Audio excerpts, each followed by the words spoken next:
ଉପରକୁ ଆଇ ଜଲ୍ଦି ଆଇ ମନା କରିଥିଲି ନା ନାଇଁ ତା ସହିତ ମିଶିକି ଖେଳିବୁନି ବୋଲି ଖେଳିଲୁ କାହିଁକି ଖେଳିଲୁ କାହିଁକି ସିଏ ଆମର କେହି ନୁହେଁ ହେଲା ମୁଁ ତତେ ମନା କରିଥିଲି ମିଶିବୁନି ସିଏ କଣ ତା ମା ତା ବାପା ତା ବୋଉ ସେମାନେ ଆମର କେହି ନୁହେଁ ହେଲା ବାପା କୋଉଠି ଅଛନ୍ତି ବାପା ତ ତଳେ ପିଣ୍ଟୁ ବାପା ସହିତ ଛିଡା ହେଇକି କଥା ହଉଛନ୍ତି ନାଇଁ ତମର କଥା ହେବା କଣ ଦରକାର ଥିଲା ଝଗଡା ହେଲା ବେଳକୁ କେମିତି କେମିତି କଥା ଗୁଡାକ ତା ସ୍ତ୍ରୀ କହିଛି ତମେ ଶୁଣିନ ଯେ ଆଜି ଯାଇକି ଭାଇ ଭାଇ ବୋଲି କଥା ହେଇଯାଉଛ ଆମର କଥା ହେବା କଣ ଦରକାର ମୁଁ କଥା ହଉଛି ବୋଉ ଯା ଦେଖିବୁ ଯା ଜେଜେମା ପିଣ୍ଟୁ ଘରକୁ କଣ କଣ ସବୁ ଦଉଛନ୍ତି ଯାଉନୁ ଯା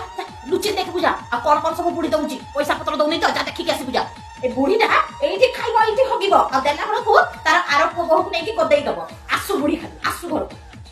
ତାଙ୍କୁ ବି କହି ଥକି ଗଲିନି ଆଉ ତାଙ୍କ ସହିତ ତ ଆମର ପଟୁନି କଥା ହୁଅନି ଏ ବୁଢୀ ବି ଶୁଣୁନି କି ମୋ ସ୍ୱାମୀ ବି ଶୁଣୁନାହାନ୍ତି ଆସିଲ ଆର ପୁଅ ବୋହୂ ସହିତ ତ ପଟିକି ରହୁଛ ଆଉ ଯାଉନ ଆଉ ତାଙ୍କ ଘରେ ରହିଯାଉନ ଏଠୁକୁ କାହିଁକି ଆସୁଛ କଣ ଖାଇବାକୁ ଦେଲାନି ଖାଇବାକୁ ଦେଲାନି କି ଆଉ ତମେ ଜାଣିଛ ତାଙ୍କର ଆମର ଝଗଡା ହେଇଛି ଆଉ ତାଙ୍କ ଘରକୁ ଯାଉଛ ସେଠୁ ମୋ ନାଁରେ କଣ କଣ କହୁଥିବ ମୋ ବିଷୟରେ କଥା ହଉଥିବ ହଁ ନା ନାଇଁ ତାର ଛୁଆର ଜନ୍ମଦିନ ହେଲା ଆମକୁ କହିଲାନି ଆମେ ଆଉ ଆମ ବେଳକୁ କାହିଁକି କହିବୁ ଆମେ ଆମ ବେଳକୁ ନ କହିଲେ ମୁହଁଟା ଫୁଲେଇଦବ କାଲି ଛିଡା ହେଇକି ବାହାରେ ପିଣ୍ଟୁ ବୋଉ ସହିତ କଣ କଥା ହଉଥିଲ କଣ କହୁଥିଲା ମୋ ବିଷୟରେ ଆରେ କହୁନ କୁହ କଣ କହିଲା ତମେ ନିଆଁ ଲଗେଇତା ବଦମାସଟା ଅଲକ୍ଷଣୀଟା ଝଗଡା କରା ଆଉ